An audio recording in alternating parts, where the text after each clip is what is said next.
오늘도 우리에게 또 아침을 말씀으로 시작할 수 있는 은혜를 주셔서 감사합니다. 승리합시다. 오늘 하루 말씀을 붙잡으면 되더라고요. 여러분 인생 마라톤 하고 계십니까? 마라톤의 승리는 마지막까지 달리는 사람이죠. 누가 승리하느냐 하는 겁니다. 우리 포도나무 비유를 요즘에 배우고 있는데, 포도나무 비유에 예수님 안에 거하는 것, 예수님이 우리 안에 거하는 것에 대해서 말씀을 드렸어요. 요한복음 15장 7절 너희가 내 안에 있고 내 말이 너희 안에 있으면 무엇이든지 원하는 대로 구하여라. 그리하면 너희에게 이루어질 것이다. 네. 내가 안 될 때, 사건이 닥쳐올 때, 우리는 쉽게 넘어질 때 내 힘으로 하려고 하지 말고 주님을 붙잡아서 주님 안에 거하면 주님께서 우리 안에 들어오셔서, 주님의 말씀이 우리 안에 들어오셔서 우리를 승리하게 해주신다고 하는 의미죠. 그래서 내가 주님 안에, 주님이 내 안에. 그래서 우리는 우리 힘으로 할 수 없을 때 주님을 붙잡아서 이기도록 해야 되는 것이죠. 율법으로부터 의를 얻기 위하여 쓸데없이 몸부림치다가 피곤해진 죄인은 마침내 그리스도의 음성을 듣고 그분의 펴신팔로 향해 달려갈 것이다. 그리스도 안에 숨으면서 죄인은 그분의 의로 덮이운다. 그러니 이제 보라, 그는 자기가 쓸데없이 노력해왔던 것을 그리스도를 믿음으로 얻었다. 네, 내 힘으로 그동안 부더니도 해보려고 했던 사람들이 이제 또 하나의 길이 있다고 하는 것을 발견하게 되는 거죠. 그건 이제까지 내가 했던 것보다 전혀 다른 거죠. 근데 그 예수님을 붙잡으면 예수님이 우리를 그 일을 하도록 하게 해주신다고 하는 거죠. 무슨 단어가 생각나지 않으세요? 네. 율법은 뭐라고요? 몽학선생. 몽학선생은 종이 특별히 그 주인의 아들을 서당에까지 데리고 가는 그런 종을 몽학선생이라고 부르더라. 그래서 그 몽학선생은 서당에만 데려다 주면 임무가 끝나는 거예요. 자기가 가르치는 게 아니고 서당 선생이 가르치는 것이죠. 그러니까 가는 도중에 혹시 이 사고가 날까 봐 아주 소중한 아들이니까, 돈 많은 집, 명예 있는 집 자녀니까 잘 데려다 줘야죠. 우리는 이제까지 우리의 힘으로 율법을 지키려고 했어요. 그런데 율법이 하나님의 말씀이기 때문에 내가 아무렇게나 살면 안 되니까 율법의 테두리 안에서 살려고 내가 노력을 했다 이 말이에요. 그런데 이 우리들의 우리들의 의, 그러니까 내 힘으로 하려고 하는 것이 너무나 힘든 거예요. 우린 여러 번 그런 거 해봤잖아요. 율법을 내 힘으로 지켜보려고 했잖아요. 선하게 살아보려고 했잖아요. 근데 안 되잖아요. 그럼 안 되면 어떡해요?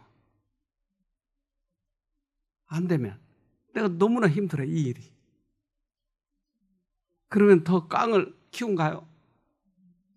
그때 안 되니까 또 하나의 능력을 찾으려고 하더라. 그래서 그분을 찾으니까 그분이 해주더라. 그러니까 율법은 우리들에게 가면 안 된다고 하는 이러한 어떤 보호막이에요. 근데 그 보호막을 보여주는 거죠. 근데 내가 그걸 넘어가면 넘어갈 수도 있어요. 그러나 이게 아니다라고 자꾸 우리에게 사인을 보낼 때 여기서 해답을 못 찾으니까 서당 선생이 해주는 것을 발견하게 되더라. 그러니까 몽학 선생은 예수께 인도하는 역할을 하더라. 그 몽학 선생이 우리들에게 힘을 주는 것이 아니고, 몽학 선생 하는 역할은 어떻게든지 예수에게 어떻게 인도할까 하는 거예요. 그래서 만나면 그 다음부터는 몽학 선생이 할 일이 없는 거예요. 그 다음부터는 예수와 나와의 관계에서 이루어지는 것이죠.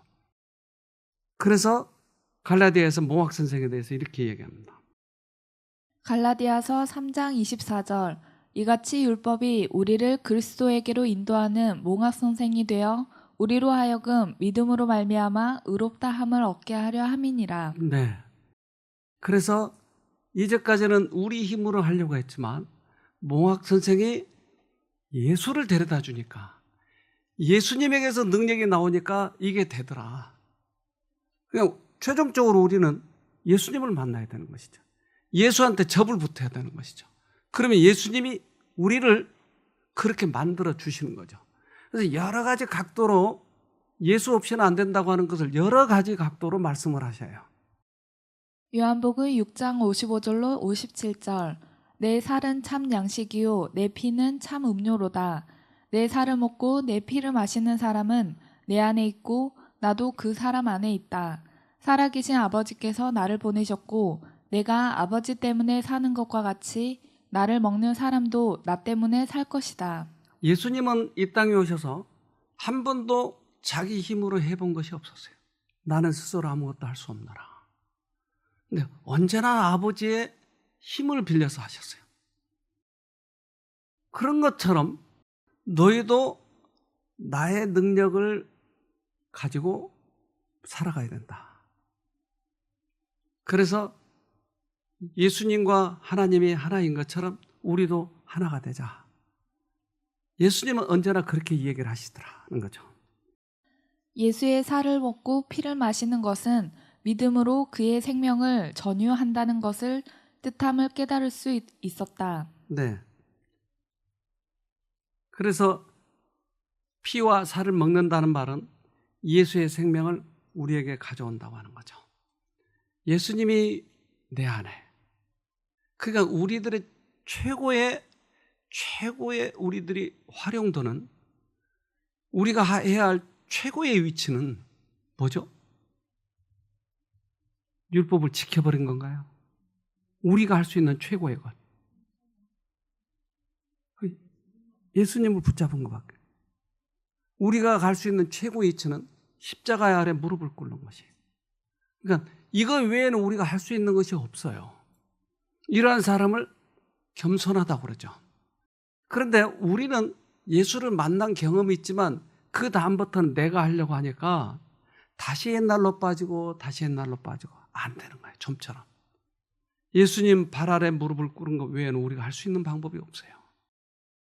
그분의 약속을 굳게 붙잡아라. 그대는 자신의 능력으로는 아무것도 할 수 없으며 예수님의 능력 안에서 모든 것을 할 수 있다. 만일 그대가 그리스도 안에 있고 그리스도께서 그대 안에 계시면 그대는 변화될 것이며 새로워지고 성화될 것이다. 네. 우리는 이 연습을 한다. 어제 며칠 전에도 어떤 분이 저에게 상담을 왔는데 아주 잘 알고 저하고도 아주 가까운 분인데 이분이 어디 저 지방에 어디를 가서 쉬고 성경 공부를 거기서 좀 하겠다는 거예요. 근데 거기에서 했던 분들이 성경을 공부한 분들이 가끔 여기 왔어요. 이제 몸도 회복시키려고 하고 또 어떤 분은 성경을 배우려고 하고 그런데 거기에서 배운 분마다 특색이 있는데 그것은 아주 율법주의가 돼가지고 온 거예요. 자기 힘으로. 근데 철저하게 하는 거예요. 그래서 무슨 일이든지 철저하게 자기 힘으로 하는 거예요. 어떻게 보면 그렇게 어떻게 사상이 똑같이 변해버린지 모르겠어요. 거기만 갔다 오면. 그래서 저 위에서도 한번 공문이 내렸어요. 거기 가지 말라고. 근데 거기를 가서 성경 공부한다. 근데 너무 마음이 아팠어 사실. 그래서 몇 번 얘기했는데도 안 돼서 자유의지니까. 근데 기도하고 있어요 지금. 아주 너무 마음이 아파요.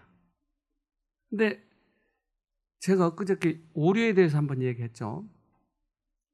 오류를 우리가 한번 대매제로 받으면 그 다음부터는 상처가 남아서 이런 우리 이 복음에 대해서는 별로 감동이 없어요. 흥미가 없어져요. 뭔가 새로운 걸 찾아야 돼. 그러니까 그렇게 좀 강한 것, 뭔가 나에게 쇼킹한 것, 이런 것만 자꾸 찾아가는 거예요. 그래서 한 분이 그전에 우리 교회에 있던 분이 계속 평생 도는 거예요. 평생. 무슨 파 계속 돌아다니는 거예요. 그래서 이제 이분이 갔는데 제발 그 상처를 많이 받지 않고 오면 좋겠는데 그게 인위적으로 안 되더라고요. 상처를 받으면 그 못을 빼더라도 못 자국이 남은 것처럼 이게 남는 거예요. 오리는 단호하게 잘라야 돼요. 오리에 접하면 안 됩니다. 제가 그동안 경험한 바예요. 그래서 제 마음에 지금 기도하고 있어요. 너무 안 되세요. 예수님은 우리들의 태양이세요. 그분으로부터 와야 광합성이 일어나는 것이에요. 요한복음 1장 4절 그 안에 생명이 있었으니 이 생명은 사람들의 빛이라. 네, 생명이 있었는데 그 생명이 우리에게 빛으로 나타나더라. 그 빛이 들어오면 우리에게 광합성이 일어나더라. 예수 외에 다른 것들은 형광등은 광합성을 일으키지 못해요. 그런데 그것이 빛인 것처럼 착각하니까 우리가 변화되지 않는 거예요. 네. 햇볕만이 와야 되는 거예요. 우리들의 뇌세포 중에 미러 뉴런이라고 하는 게 있는데 이 미러 뉴런은 거울처럼 비춰진다 해서 미러 뉴런이라고 그러죠. 그래서 엄마에게 이제 겨우 눈 뜬 아이에게 실험을 해봤는데 혀를 내밀어 보니까 아이가 같이 혀를 내미는 거예요. 이제 얼마 되지 않는 아이가. 나이가 이제 한 3개월, 2개월, 3개월 정도면 눈을 뜨나요? 네. 그런 아이에게 혀를 내미니까 같이 혀를 내미는 거예요. 근데 원숭이도 이걸 따라서 하더라. 근데 원숭이가 바나나를 먹을 때 원숭이 뇌파가 움직이는 데가 있었어요. 그런데 우연히 발견한 게 원숭이 앞에서 사람이 바나나를 먹는데 같이 그 뇌파가 움직이고 있었어요. 그 똑같은 자리에. 1980년대 이탈리아의 리졸라티 연구팀은 원숭이 뇌의 뉴런을 연구했습니다. 원숭이가 땅콩을 집어들기 전에 특정 영역의 뉴런이 먼저 활성화되는군. 네. 그 특정 영역이 움직이는 것, 활성화하는 것을 보고 그곳을 이제 미러 뉴런이라고 명명했는데요.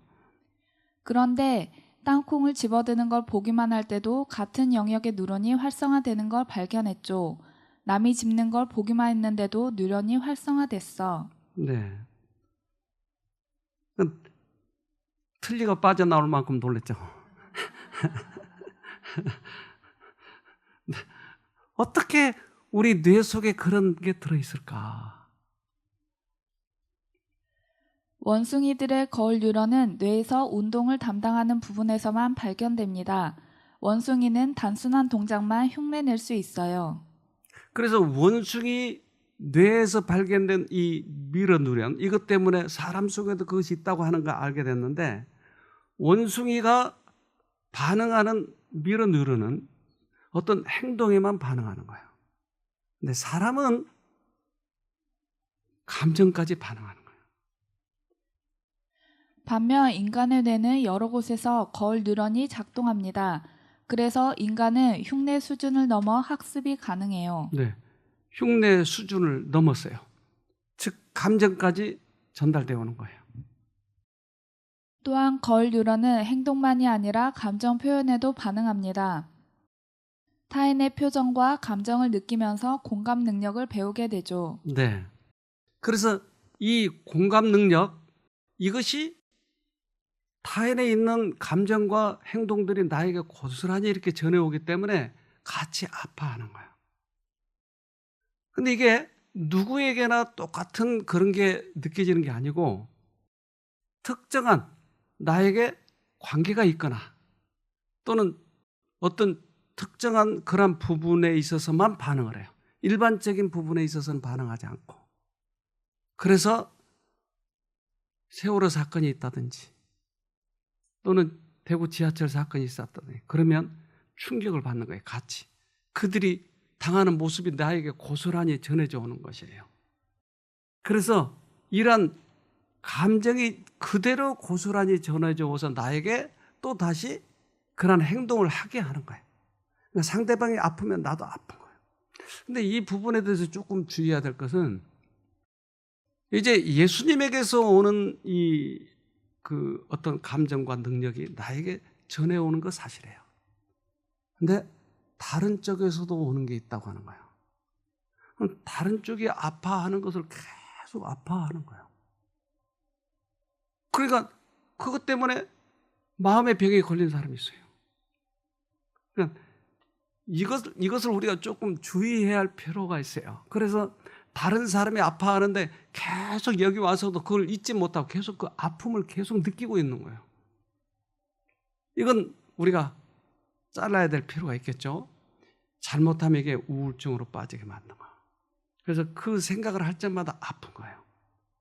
그러나 우리는 분별할 줄 알기 때문에 예수님 안에서의 감정이입은 참 중요한데, 다른 쪽에서 온 것에 대해서는 분명히 잘라야 된다고 하는 것입니다. 베드로후서 1장 4절 그 영광과 선함을 통해 약속하신 크고 놀라운 선물을 우리에게 주셨으며 이 약속을 통해 하나님을 닮은 모습으로 함께 교제하게 하셨습니다. 그러므로 세상의 어떤 정욕도 여러분을 멸망시킬 수 없습니다. 네, 우리에게 크고 놀라운 선물을 주셨는데, 그것은 예수님의 말씀이 들어오면, 예수님을 쳐다보면 우리가 예수님과 닮게 되더라. 그러니까 내가 예수님처럼 닮아지니까 이 안에 거울 뉴런이 작동하니까 다른 것에는 매력이 없는 거예요. 이 세상의 정욕이나 이런 게 나에게 관심이 없어지는 거야. 그래서 예수님을 쳐다보는 것이 그렇게 중요하죠. 예수님을 어떻게 쳐다보느냐, 그것을 우리가 이제 발견하면 되는 것이죠. 히브리서 12장 2절 우리의 믿음의 근원이며 완성자이신 예수만을 바라봅시다. 그분은 십자가의 죽음 뒤에 올 기쁨을 아시고 그 십자가를 수치로 여기지 않고 거기에 달려 죽으셨습니다. 그리고 지금은 하나님의 보좌 오른편에 영예로운 자리에 앉아 계십니다. 우리가 상대방을 쳐다보면 감정과 행동이 이입이 돼서 우리 안에 작동하기 시작한다. 그러니까 내가 쳐다보면 작동한다. 믿음의 주요 완성자이신 예수, 즉 쳐다보면, 믿음의 눈으로 쳐다보면 그분이 우리 안에 와서 완성시킨다고 하는 거예요. 내가 하는 것이 아니고 그분이 우리 안에 들어오셔서 하게 된다. 그런데 이 능력은 십자가에 돌아가셨을 때 거기에서 우리에게 주신 것이에요. 그러니까 십자가가 이것 때문에 십자가를 받으셨다. 그렇다면 모든 사람에게 이 거울 유련이 있는데, 예수님이 돌아가시면 모든 사람이 십자가의 의미를 쳐다볼 거예요. 그러면 그 의미를 내가 받아들이면 내가 변화되는 것을 보고 예수님은 십자가를 받기를 즐거이 했다 이 말이에요. 이게 안 되면 예수님은 슬픈 거예요. 우리가 할 일은 뭐라고요? 쳐다보는 거예요. 그런데 율법주의자, 특별히 완전주의자들, 이런 사람들이 좀처럼 안 쳐다보려고 하는 거예요. 하나의 지식으로 이것을 담아놓고, 그리고 실제적으로는 자기가 하는 거예요. 어떻게 보면 이게 교만한 거예요. 그런데 그것을 신앙을 잘하고 있다고 생각하는 거예요. 또한 그런 사람들을 칭찬하는 거예요. 많은 교회에서. 그러니까 이게 우리들의 이 하늘의 도덕과 세상의 도덕이 혼란을 일으키는 거예요. 하늘의 도덕은 우리는 할 수 없다고 하는 거예요. 그러니까 예수만 쳐다보자고 하는 거예요. 하늘의 도덕은. 근데 세상은 도덕은 자꾸 그런 사람을 칭찬해요. 혼자 잘하는 사람. 그래서 자기 스스로 예수를 쳐다보지 않고 자기 스스로 책임감을 많이 가지려고 하는 사람들을 칭찬하니까 율법주의가 태어나는 거예요. 그것은 교만이에요. 예수 안에 우리는 자신을 드려야 돼요. 아주 미묘한 것 같지만 완전히 근본이 달라요. 우리는 예수 안에 겸손해서 그분이 나에게 준 능력으로만 이걸 하는 사람을 믿음으로 말미암는 예수의 제자라고 얘기해요. 그러나 이걸 경험하지 못했기 때문에 자기 깡으로 헌금도 내고 깡으로 율법을 지키고 깡으로 다른 사람에게 전도하는 것을 자꾸 칭찬을 해버려요. 그러니까 교회가 이상하게 되는 거예요. 그러면 율법주의자를 사실은 양산하고 있잖아요. 잘 구분을 해야 돼요. 그래서 예수님만 쳐다보도록 만드는 거죠. 하나님 안에 능력이 있으며 그분 안에 힘이 있다. 만일 그들이 그 능력을 붙든다면 생명을 주는 예수님의 능력이 그리스도의 이름을 부르는 모든 사람을 분기시켜 줄 것이다. 네, 예수님 안에만 능력이 있는 거예요. 그래서 그리스도 안에만 힘이 있기 때문에 그 힘을 받아서 하는 것, 이걸 자꾸 연습을 해야 돼요. 우리는 죄인이라 우리 힘으로 자꾸 하려고 하거든요. 그런데 예수님이 우리 죄 때문에 돌아가셨으니까 그 돌아가시는 그것 때문에 우리들이 예수에게 믿을 때 끌려가는 거예요. 쳐다볼 때 끌려가는 거예요. 예수님이 이 땅에 오셔서 많은 사람들을 살리셨어요. 당신의 능력으로. 그렇다면 우리가 다른 사람들을 환자를 볼 때 우리가 환자를 낫게 하지 말아야 돼요. 이게 여기에 큰 오류가 생기는 거죠. 만일 병자들로 하여금 믿음의 눈으로 강력한 치료자 예수님을 바라보게 할 수만 있다면 우리는 놀라운 결과를 목격할 것이다. 그것은 육체와 심령에 생명을 가져다 줄 것이다. 그래서 어디를 만지고 뭐 어떻게 하고 그러면 무슨 혈이 통하고 뭐 해가지고 자기 힘으로 하려고 한 거야. 그 의사도 아니면서 관장을 시키고 녹즙을 먹히면 낫는다고 하는 거야. 근데 그러면 어떻게 예수를 소개하죠? 근데 많은 사람들이 거기 빠져 있잖아요. 이거 어떻게 해요? 근데 때때로 낫기도 해요. 또 사단도 병도 고친다고 그랬잖아요. 거기에다 힘을 주는 거예요. 그러면 유사하기 때문에 예수를 못 봐버린 거예요. 근데 진리교회에서 이런 것들이 일어나고 있잖아요. 전 미국에 전도회를 가가지고 깜짝 놀랐어요. 제가 가기 전에 이미 부항을 뜨고 침을 놓고 해가지고 교회 안이 연기로 꽉 차 있는 거예요. 부항을 떠가지고 무슨 쑥dum을 떠. 근데 이걸 하나님께서 보시고 어떻게 생각하실까요? 그래서 정말 집회 좀 할까 말까를 고민했어요. 그리고는 끝난 다음에 한국에서 가져온 부항기하고 침 그거 기계 그걸 200불에 팔았다나 다 판 거예요. 근데 한국에서는 절반 값도 안 줘도 된대요. 그거 나 얼마인지도 모르겠는데. 결국 그거 뭐하러 간 거예요? 장사하러 간 거예요. 근데 이 교회에서 그게 해도 되느냐는 거죠. 미국에서 오신 분 이거 경험했을걸요? 교회 안에서 그렇게 하는 거. 우린 예수님을 소개해야 되겠죠. 예수님이 어떻게 하시냐는 거예요. 우리가 하나님과 가까이 교제하며 할수록 그리고 그분의 요구를 더 분명히 알면 알수록 우리는 하나님의 형상을 더 완전하게 담게 되고 더 쉽게 그분의 품성에 참여하는 자가 될 수 있다고 증거한다. 네. 그러니까 여부는 어디에 달려 있어요? 하나님과 많이 교제하냐 아니냐에 따라서 우리들의 품성이 많이 달라지냐 아니냐는 거예요. 매 순간 바라보면 매 순간 달라지겠네요. 많이 쳐다보면 많이 변하겠네요. 믿음으로 믿음에 이르게 하나니 오직 의인은 믿음으로 말미암아 살리라. 그러니까 작은 믿음일 때는 조금만, 많이 믿으면 많이, 믿음으로 믿음에 이르게 하나니. 그런데 그 핵심은 뭐였어요? 쳐다보는 거예요. 오직 예수님만이 능력을 가지고 있는 거예요. 그러니까 그 예수가 우리에게 어떤 능력을 주시느냐 하는 거죠. 그리스도를 바라본다는 것은 그의 말씀에 주어진 대로 그분의 생애를 연구하는 것을 의미한다. 우리는 숨겨진 보화를 찾듯이 진리를 파내어야 하고 우리의 시선을 그리스도께 고착시켜야 한다. 바라본다는 말은 그분의 생애를 연구하는 것이다. 그분의 말씀을 깊이 연구하는 것이다. 그래서 어떤 사람은 그렇게 표현하더라고요. 그 맑은 물에 그 산속에 무슨 물이에요? 옹달샘. 깊은 산속 옹달샘.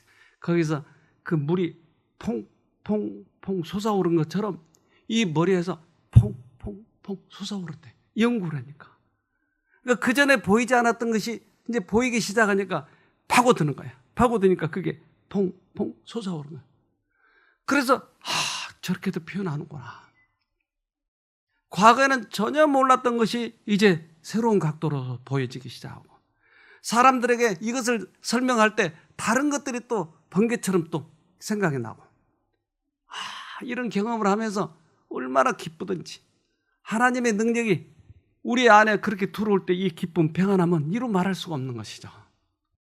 사람의 마음을 창조하신 분께서는 마음의 필요를 아신다. 하나님은 치료해 주실 수 있는 유일의 분이시다. 마음과 육체가 병든 사람들은 그리스도 안에서 회복자를 바라보아야 한다. 그분께서는 내가 살았고 너희도 살겠음이라고 말씀하신다. 수없이 십자가의 능력, 예수님의 능력에 대해서 설명하는데도 우리는 이 의미를 알고 있는데도 다른 데를 찾아가는 거예요. 정말 예수님 안에서 이것을 경험하지 못하면 이게 비밀이에요, 비밀. 그러니까 모르는 거예요. 너무나 많은 사람들이 모르니까 비밀이라고 표현했어요. 이거 비밀 아니잖아요. 다 밝혀진 거잖아요. 그런데 왜 비밀이라고 했겠어요? 한 분이 오셨는데 제가 지난번에 소개했던 분이에요. 이분 신장 다 망가졌고 12%밖에 안 남았는데 근데 이분이 여기 와서 이것을 발견하게 된 거예요.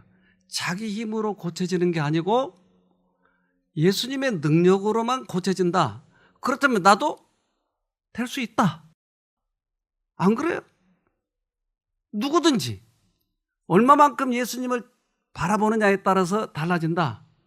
그러니까 이분이 이것을 듣고는 깜짝 놀랐어요. 근데 교회를 1, 2년 다닌 게 아니고 꽤 많이 다닌 분이에요. 그런데 이분 처음 들은 것처럼 들은 거예요. 근데 신장이 다 망가져서 이제는 이식밖에 안 되는데 그 이식도 안 된다고 의사가 자꾸 얘기해요. 너무 약해져서. 근데 이분이 여기 오셔서 첫날 발견하기 시작. 3층에다 방을 줬는데 못 올라갔어요, 이분이. 겨우 저거 핸드레일 붙잡고 올라갔는데 또 다시 저녁 먹으러 내려오라고 그러니까 이분이 내려온 김에 아예 말씀 듣고 가자. 그래서 말씀을 듣기 시작하는데 여기서 이분이 깨지기 시작한 거예요. 저는 신부전증으로 한 10년 알았어요. 올해는 너무 신경 쓸 일이 너무 많아가지고 그게 갑자기 악화됐나 봐요. 그래서 제가 혈압이 200까지 올라가고 병원에 가서 입원을 하게 됐는데 한 달 동안 입원을 했어요. 근데 그 신장을 고칠 수 있느냐고 그 의사 선생님한테 물으니까 이식하기도 힘든 거고 그건 투석하기도 힘든 거고 그렇다고 그러더라고요. 그래서 제가 그걸로 인해서 얼굴이 검어지고 또 너무 어지러워가지고 일어나서 걸지를 못하겠어요. 그리고 어지러운 데다가 또 속이 미식거리고 그런데 우리 지영이 집사님이 여기 쉼터에 그 집회에 간다고 그러더라고요. 그래서 제가 가서 나도 식이나 해야 되겠다 했고는 같이 가자고 그래가지고 제가 여기 왔어요. 그런데 3층이 방이라고 그러더라고요. 3층. 짐을 갖고 올라가야 되는데 제가 올라갈 수가 없는 거예요. 거기를 잘 걷지도 못하는데 거기까지 올라갈 생각을 하니까 막 앞이 캄캄한 거예요. 그래서 내가 여기 괜히 왔다 이런 생각도 들더라고요. 아휴, 집으로 갈까 어쩔까 이러다가 그날 이제 첫날 여기 집회를 이렇게 하는데 여기 앉아서 기미도 없이 이렇게 앉아 있었어요. 그날 첫날 강의를 듣는데 마음이 바뀌면 병이 낫는다는 그걸 갖고 강의를 하는데 순간 나도 마음을 바꾸면 내가 나을 수 있겠다 이런 생각이 순간적으로 떠오르는 거예요. 그 생각을 하니까 저기 앉아있는데 갑자기 힘이 솟는 거예요. 제가 저한테. 예. 그래가지고 제가 똑바로 앉았어요. 그 다음에. 그래서 귀를 계속 기울이고 제가 그 설교하시는 걸 계속 귀를 기울이고 들었어요. 내가 예수님을 만나면 병이 나을 수 있겠다 이런 생각이 내 마음 가운데서 치솟아 올라오는데 그 생각을 하자마자 제 기운이 솟기 시작한 거예요. 그리고는 저 3층을 그냥 쉬지도 않고 올라갔어요. 제가 내려갔다가. 그리고는 그 다음날 일어나면서 내가 손이 새카맸는데 달라지기 시작한 거예요. 이틀 만에 제가 저 산을 올라갔다니까요. 산에. 네. 그 약간 어지러움증이 있었지만은 그래서 계속 예수님을 부르면서 나의 도움을 하나님께로부터 온다는 것을 제가 알고 계속 그때 붙잡으면서 산에 올라갔어요. 그리고 그 집회에 3일 만에 전기가 오기 시작하는 거예요. 아픈 부위만 그 허리 있는 데하고 발하고 손하고. 그래서 너무 신기한 거예요, 그게. 그리고 손이 매일같이 달라지는 거예요, 매일같이. 네. 그리고 4일 만에 붓기가 다리에서 빠지기 시작한 거예요. 네. 그날 제가 아침에 일찍 병원에 갔어요. 갔더니까 저를 부르더라고요. 그래서 제가 들어가자마자 의사 선생님한테 저 피검사 나왔어요? 이랬어요. 그랬더니 의사 선생님이 웃으면서 거의 정상인이 됐어요. 이러는 거예요, 저한테. 네. 그 말을 듣는데 너무 기분이 좋은 거예요. 어떻게 이렇게 좋아졌어요? 이러는 거예요. 저기 거의 정상인 됐다 이러니까 제 몸에 전기가 더 많이 오는 것 같아요. 오늘 하루 종일 이렇게, 그렇게 되는 걸 볼 때 정말 예수님은 살아계시고 하나님은 살아계심을 감사드립니다. 정말 감사드립니다. 감사합니다. 네, 어떻게 그렇게 될까요? 그날 그걸 감동적으로 들으니까 내 말이 너희 안에. 그러니까 살아나잖아요. 우리도 그렇게 될까요? 네. 처음 들어왔을 때의 모습이에요. 나중에 변해서의 모습이에요. 잠언 4장 23절 무엇보다 내 마음을 지켜라. 이는 생명의 근원이 마음에서부터 흘러나오기 때문이다. 네. 마음이 바뀌는 거예요. 마음이 바뀌면 몸이 바뀌는 거예요. 왜 이게 안 되죠? 왜? 우리들이 이제까지 가지고 있던 고정관념, 내 힘으로 하려고 하기 때문에 이 일이 일어나지 않는 거예요. 그러나 하나님이 순간적으로 그의 마음에 임하니까 순간적으로 달라져 버리잖아요. 나도 나을 수 있겠네? 어떻게 해서 그 힘이 나오겠어요? 주님께서 당신에게 갈급한 영혼이 찾아오면 능력을 주시는 거예요. 일본에는 이렇게 고대에 살았던 집을 재현을 해놨어요. 2000년 전부터. 그 2000년 전에 살았던 사람들의 집, 이런 거. 그런데 그 집의 주위에는 항아리 같은 것을 묻어놨는데 그것은 그 다음에 씨앗을 심기 위해서 항아리 같은 데 묻었다가 아마 이제 그게 못 찾거나 주인이 죽었거나 해서 그 항아리가 그대로 있었어요. 근데 그 속에 보니까 벽씨하고 또 하나의 씨앗이 들어있어요. 저게 목련씨였어요. 2000년 전에 숨겨놓았던 것이 벽씨는 다 썩었고 목련씨는 온도가 적절했는지 남아있는 거예요. 그래서 이것을 땅에다 심었어요. 네, 10년째 되는 날 꽃이 피었어요. 근데 이렇게 꽃이 피었어요. 근데 보통 목련은 꽃잎이 6개예요. 근데 그 고대 씨앗에서는 7개에서 8개가 나오는 거예요. 왜 그럴까요? 보통 지금 목련 이파리는 다 6개가 나온대요. 그런데 고대 그 씨앗은 7개에서 8개가 계속 피는 거예요. 이렇게. 왜 그럴까요? 과거에 그때 당시는 유전인자로 인해서 아마 7개가 8개가 나왔을 거예요. 근데 세월이 변해가면서 아마 6개로 줄었거나 그렇겠죠. 네, 뭔가 변형이 일어나서. 근데 몇 년이 됐다고요? 2000년이 된 거예요. 예수님이 오신 지가 얼마나 됐죠? 2020년. 비슷하네요.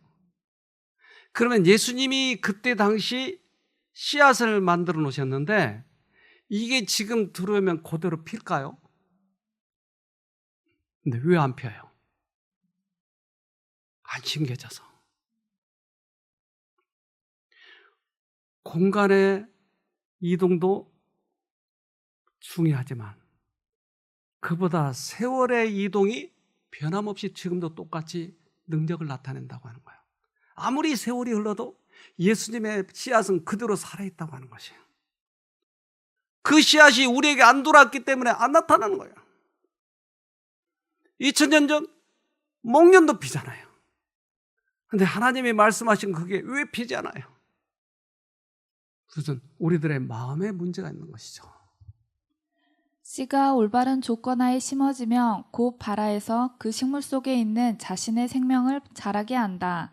그와 같이 믿음으로 마음속에 썩지 아니할 말씀의 씨를 받아들이면 반드시 하나님의 품성과 생명이 그 사람의 생애 속에 실현될 것이다. 예수에게는 문제가 없어요. 예수님의 씨에는 전혀 문제가 없어요. 근데 우리에게 안 심겨졌다 이 말이에요. 반드시 생에 발화된다고 그러잖아요. 반드시예요. 반드시. 예수를 받아들였는데 나는 안 변해. 그럴 수 없어요. 반드시 발화되니까. 그래서 씨를 심으면 이게 새싹이 나오는 거예요. 여기 쉼터 이름이 뭐더라? 아, 새로남이군요. 반드시 새로 나는 거예요. 반드시. 그래서 새싹이 나타나는 거죠. 씨가 발아하는 것은 영적 생활의 시작을 나타내고 곡식이 자라나는 것은 그리스도인의 성장에 대한 아름다운 표상이다. 천연계에서와 마찬가지로 영적 세계에 있어서도 자라남이 없이는 생명이 있을 수 없다. 씨가 자라나는 것은 이제 영적 생명이 시작이 되는 거예요. 발아한 것은. 그래서 씨가 이제 싹으로 나오기 시작하면 그 싹은 어떻게 되죠? 계속 자라요? 얼마만큼 자라요? 그렇다면 이 생명이 죽으면 안 자라는 것처럼 내가 자라지 않고 있다면 죽은 거예요. 싹이 지속적으로 자라야 된다고 하는 것이에요. 어린아이가 나면 젖을 빨듯이 자라야 되는 것이죠. 인간은 가장 작은 식물이나 동물도 창조해낼 수 없다. 식물과 동물들은 오직 하나님께서 직접 주시는 생명을 통해서만 산다. 그와 같은 방법으로 하나님께서는 사람에게 영적 생명을 창조하신다. 자, 우리가 창조됐다 이 말이에요. 그렇다면 그 다음에 지속적으로 그 말씀의 능력이 들어올 때 이게 자라는 거예요. 이게 먹고 자라는 거예요. 그런데 엄마 젖을 먹지 않으면 이 아이는 죽은 아이예요. 계속 먹어야 돼요. 왜 먹지 않고서도 우리는 살 수 있다라고 생각하는지 몰라요. 베드로전서 2장 2절 갓난아기들 같이 순전하고 신령한 젖을 사모하라. 이는 이로 말미암아 너희로 구원에 이르도록 자라게 하려 함이라. 네, 그래서 계속 자라는 거예요. 우리가 자라지 않고 있다고 하는 것은 죽어 있다고 하는 것이에요. 끊임없이 우리들의 마음에서 일어나야 되는 것이에요. 그러니까 내가 구원을 경험했으니까 그 다음부터는 내 힘으로 하자. 이게 가장 위험한 사상이에요. 그런데 이 새로운 은혜의 왕국, 이것을 경험하면 그 다음에 계속 찾아가야 되는 거예요. 계속 말씀을 연구하고 말씀에서 힘을 얻어야 되고. 그렇게 일을 많이 했던 바울 선생 그랬잖아요. 나는 수고했지만 내가 한 것이 아무것도 없다. 그분이 나에게 그렇게 해서 한 것이다. 그래서 말씀을 끊임없이 영양분을 받고 하는 것이죠. 품성의 변화는 마음속에 그리스도가 내재하신다는 증거다. 하나님의 성령은 영혼 속에 새 생명을 나게 하시고 생각과 욕망을 그리스도의 뜻에 복종케 하신다. 그리하여 속사람은 그리스도의 형상으로 말미암아 다시 새로워진다. 네. 그래서 우리들 안에 예수님이 계시면 우리들이 변화돼 간다. 근데 어느 날 이걸 놓치게 되면 옛날 본성에 나와서 또 껄끄러운 사람, 깍쟁이, 냉정하고 다른 사람을 무시하고 자기 자신의 율법주의적인 것이 들통날까 봐 포험제고 이렇게 하는 것, 이거 이제 내려놔야 돼요. 그래야 새롭게 다시 시작하는 거죠. 죄인이 십자가 곁에 믿음으로 무릎을 꿇을 때 그는 인간이 도달할 수 있는 최고의 장소에 도달한 것이다. 네, 최고의 장소가 거기에 우리는 예수로 인해서만이 힘을 얻을 수 있기 때문에 우리가 할 수 있는 최고의 것이에요. 그 이상이 없어요. 그 이상은 다 주님께서 하신 거니까. 내가 뭘 어떻게 해보려고 하면 그 순간 넘어가는 것이에요. 수영 잘하는 사람 여러분 이름 아세요? 펠프스? 네. 펠프스 그가 어떻게 해서 수영에 1등 했는지에 대해서 설명을 해요. 마이클 펠프스의 한 가지 핵심 습관. 펠프스는 어려서부터 에너자이저 같았다. 엄마와 아빠를 힘들게 할 정도로 넘치는 에너지를 딴 곳에 쏟기 위해 7살에 수영을 시작했다. 수영 코치 밥 바우만은 펠프스가 유난히 긴 상체와 큼직한 손, 상대적으로 짧은 다리를 보고 미래의 세계 챔피언이 될 것이라고 직감했다. 그런데 펠프스는 감정 기복이 심했다. 경기 전에 좀처럼 마음을 진정시키지 못했다. 1000분의 1초를 다투는 스포츠에서 금메달을 목에 걸기 위해서는 무엇보다 강한 정신력을 소유해야만 했다. 바우만은 어린 펠프스가 현재의 어려운 상황 속에서 실천할 수 있는 것은 무엇일지 고민하고 또 고민했다. 언젠가부터 바우만은 훈련이 끝날 때마다 펠프스에게 이렇게 말했다. 집에 가서 잠들기 전에 비디오 테이프를 꼭 보아라. 일어나자마자 역시 비디오 테이프를 꼭 보아라. 이 비디오 테이프는 실제로 존재하는 것이 아니다. 머릿속으로 그려보는 그날그날의 완벽한 레이스를 뜻한다. 즉, 시뮬레이션. 펠프스는 바우만의 말에 따라 매일 밤 잠들기 전 그리고 아침에 일어나자마자 출발대에서 다이빙에 완벽하게 수영하는 자신의 모습을 슬로우 모션으로 상상했다. 손 동작 하나하나, 수영장 끝에서 손을 대고 턴을 해서 되돌아오는 모습, 자신이 남긴 물갈래, 입술에서 뚝뚝 떨어지는 물방울, 경기를 끝내고 수영 모자를 벗을 때의 기분까지도 머릿속에 그려보았다. 수영 경기의 초 단위까지 정확히 측정할 수 있는 단계까지 이르게 되었다. 이 비디오 테이프는 계속 업그레이드 되었다. 다이어트, 훈련 일정, 스트레칭, 수면 시간 같은 다른 습관들이 저절로 생겨나 기록을 더 단축시켰다. 2008년 8월 13일 베이징 올림픽 경기 3분 전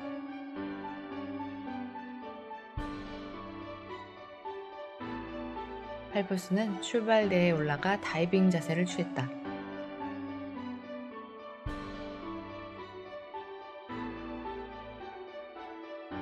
출발 총성이 울리자 펠프스는 힘차게 도약했다. 그런데 물에 몸이 닿는 순간 뭔가 잘못되었다는 걸 직감했다. 물 안경 안에 물기가 있었던 것이다. 세 번째 턴을 했을 때 물 안경 안으로 물이 가득 찼다.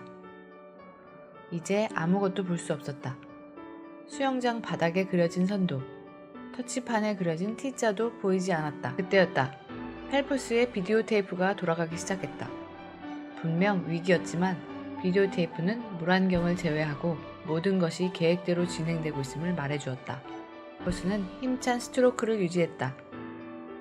마지막 50m를 남겨두고 최종 터치판을 누를 때까지 몇 번의 스트로크가 남았는지 추정했다.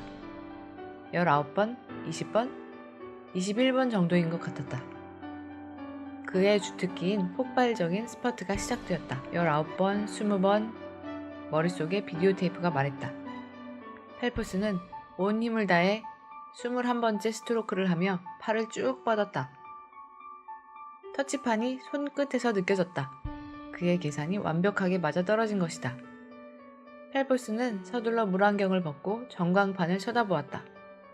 그의 이름에는 WR, 세계 기록이란 글자가 번쩍거리고 있었다.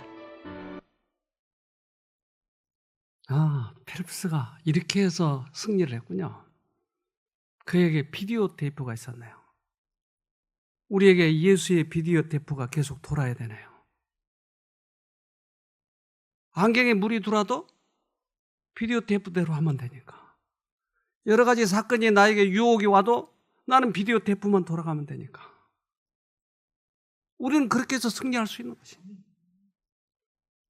이 비디오 테이프를 돌리지 않으면 아무도 이길 수가 없는 것이요. 어떤 상황 속에서도 이겨야 되니까 우리는. 그것이 설사 우리들에게 큰 충격의 사건이 망한다 해도, 누가 이별을 한다 해도 이 비디오 테이프는 계속 돌아야 되니까요. 그래서 승리해야 되는 것이에요. 그대의 품성의 결점을 쉬지 말고 경계할 것이며 작은 일에서도 올바른 실천을 배양하라.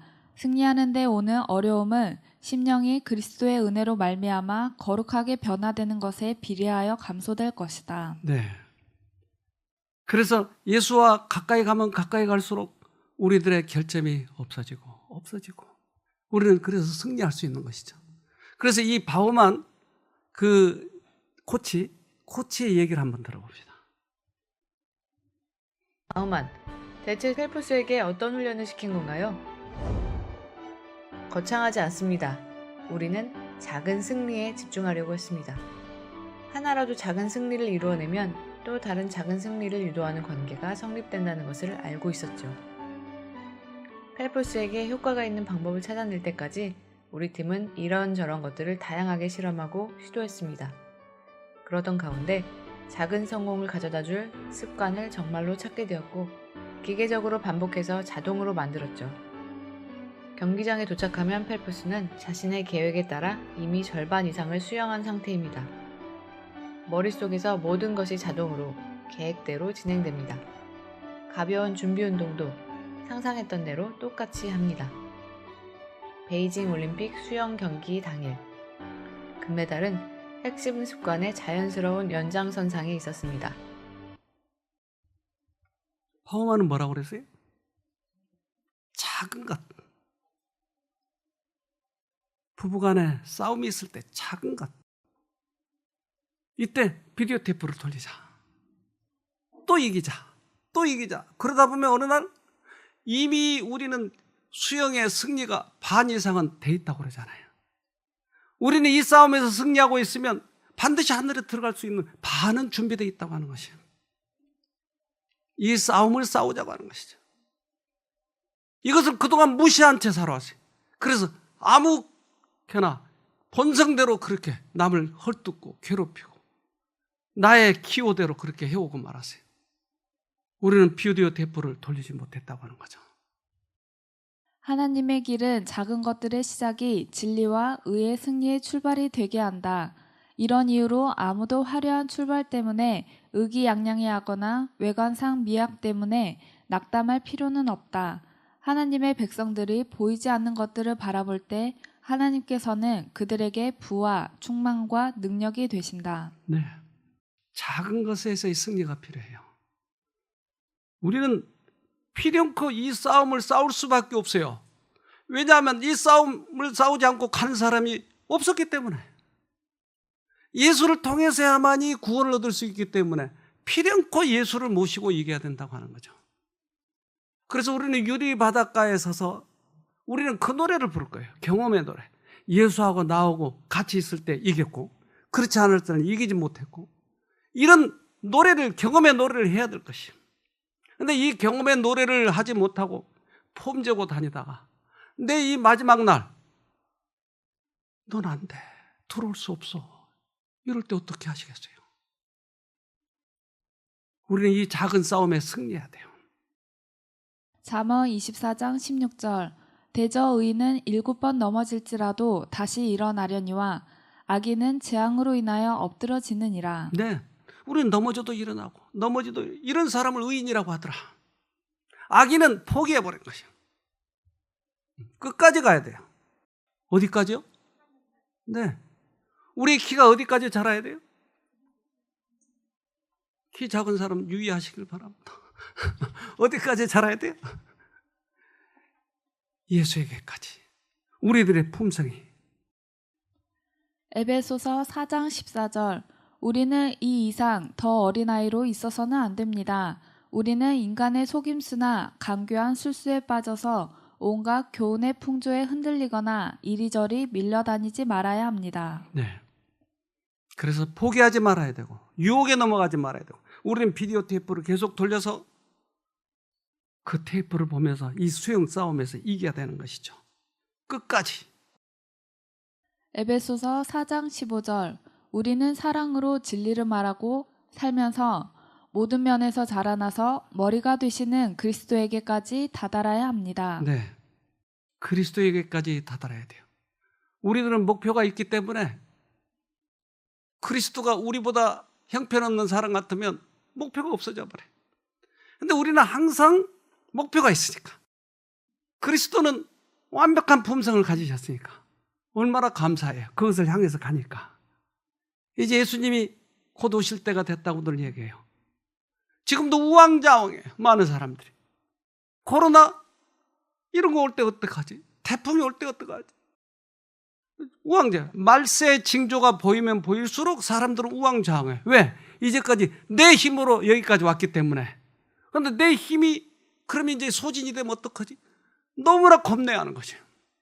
평상시에 예수와의 관계를 가지고 있었다면 그때도 예수님이 우리를 도우시지 않겠는가. 아무리 그것이 환난이 심한다 할지라도 예수님은 옆에 계시지 않겠는가. 그분이 창조하셨는데 우리가 그분 따라가는데 몰라라 하겠어요? 말도 안 돼요. 그런데 우리 그날 마라톤 이제 결승전에 주님이 오시는 그날, 주님의 모습이 우리들에게 보일 거예요.